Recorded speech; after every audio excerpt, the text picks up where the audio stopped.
All right, Alex, as a quick recap, man. The first couple of years, how were they, bro? The first year, it was really up and down. It was a COVID year, 2020. So that year was kind of trying to learn. Still, it was slow.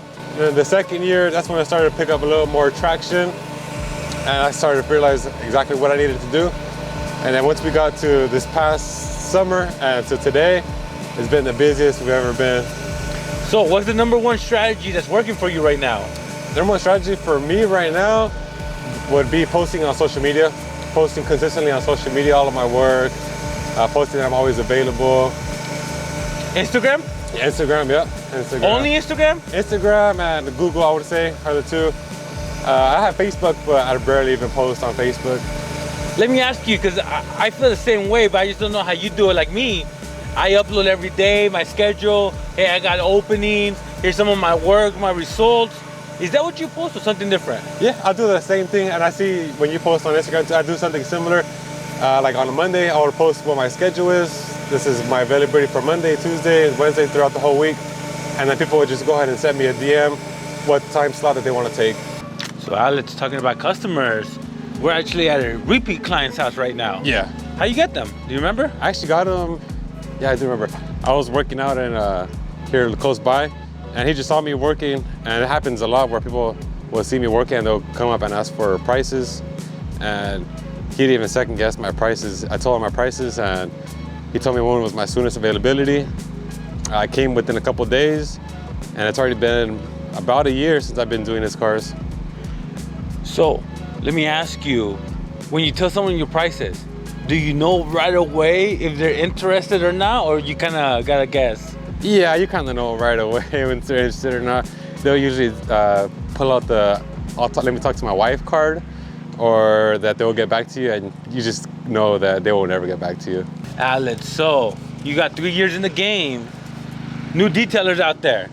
Would you say it takes a while to build your clientele, or do you think you could, now that you know what you know, you could have done it in the first year? If I would have known what I know and I could have done it in the first year, it's something that will go based on how you are, if you can catch on to the game faster or not. But definitely you can get your clientele in less than 6 months, depending on if you're good with customer service and you do quality work. What would you have done different? I would have focused more on my social media marketing and the way I talk to customers. Sometimes I look back on my messages from 3 years ago. Like, what do you want?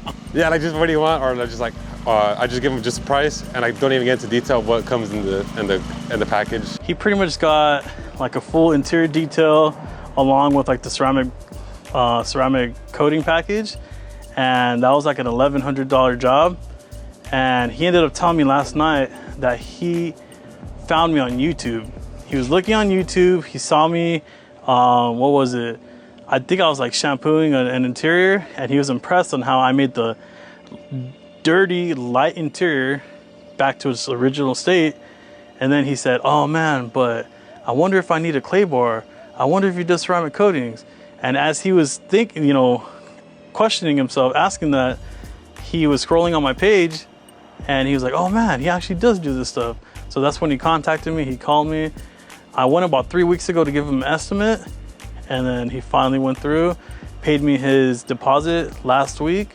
I worked on the vehicle yesterday. He was very pleased with it.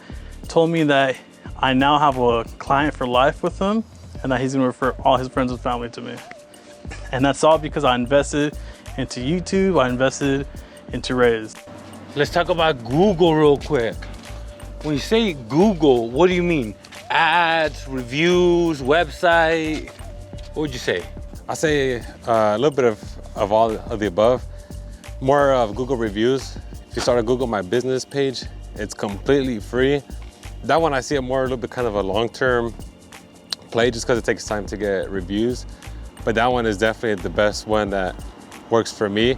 Just because once you start able to grow your reviews on your Google My Business page, you're able to be taken more seriously if you have like 50 5-star reviews, 20 5-star reviews.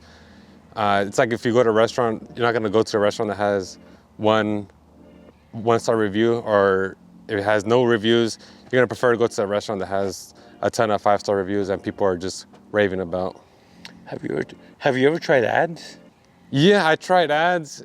It's really hard work to do the ads, knowing how to manage the keywords, what cities you want to search for, how much you want to do, the negative keywords. There's a lot of work, but Google Ads definitely does pay off good.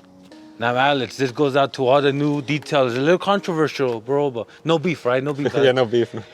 New detailers. What's one thing you notice that they're doing wrong? One thing I do notice is they try to focus on just getting all the high-end customers, trying to charge these higher rates coming out the gate when they just gotta work their way up. I feel like they think it's so easy. They see everyone else on social media posting these higher end cars or posting these ceramic coatings, thinking they can do it out the gate, and they wanna turn down all these other jobs.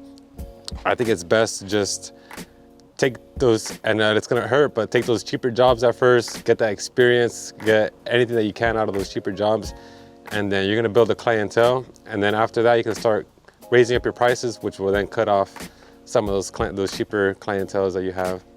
But you'll make more money, spending less time. Yeah, that is true, yeah. Now, what about the young detailers that say, bro, I already know everything. I do the best details, great products, great chemicals, great work. I deserve those high-end clients. You know what I mean? Yeah, I know what you mean. And I do see that a lot. I get a lot of messages telling me it's like this ego that they have where they think they know it all, that they use the best. But at the end of the day, they don't really know the business end of it, where just because they use the higher end products, they want to charge these expensive rates coming out the gate, where they can't even talk to a customer and have good communication with the customer, telling them what's going on with the vehicle, what's just keeping them in plan and having good customer service is something that I don't see a lot of new detailers have. What do you think is more important, the skills or the customer service? I think the customer service by a far. You can be the best detailer in the planet and your customer service skills are horrible and you will not get no customers at all. All right, everyone, so those are some tips and tricks that I recommend to get more customers in your detailing business.